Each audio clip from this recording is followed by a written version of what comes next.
So in my social media class, I require all students to have a Twitter account and to make me at least aware of their Twitter account. And they have to tweet twice a week. It's very minimal.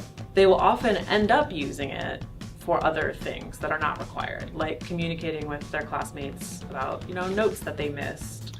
I do several things. So first of all, I initiated a project with an outside startup called Codecademy, which is a 10-week program open to everyone in the Steinhardt School to learn the fundamental basic principles of programming and get a taste of HTML, CSS, JavaScript, Python, and a little bit API stuff. Because the humanities is by and large text-based, I think it's really important to have the text itself in the classroom. So whether it's a movie, a clip,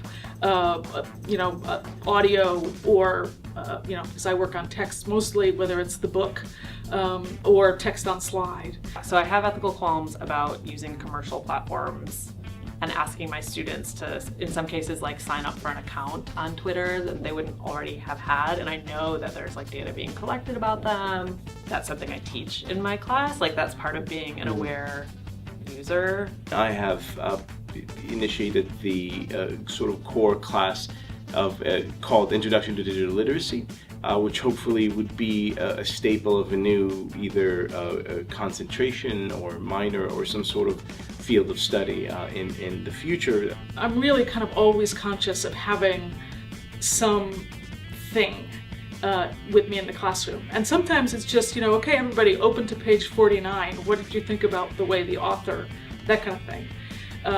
But if it's a larger lecture class, I'll try, sort of try and get some of that textiness, that subjectness onto the slides. I don't think it's right for every class or every teaching style.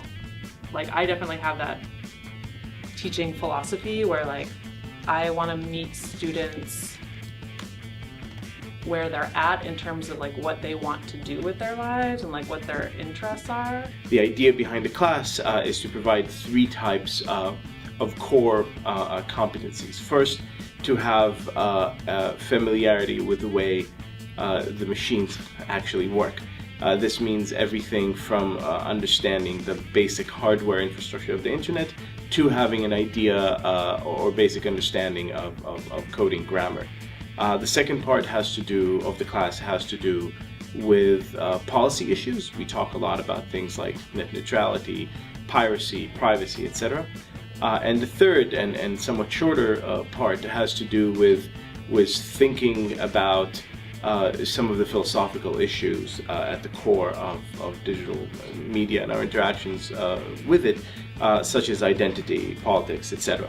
In order to feel like my classes matter or that I am doing something good for society, I want to feel like my students will take what they've done in my class and do it again and bring those theoretical concerns to whatever it is they're doing as a career and in their personal lives.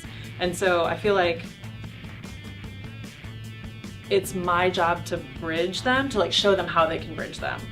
And so I think that the key to doing this, and this is something that I strive to do at every single one of the classes that I teach, is to contextualize the basic brute skills with a grander sort of humanist tradition of learning, of thinking, and of questioning critically.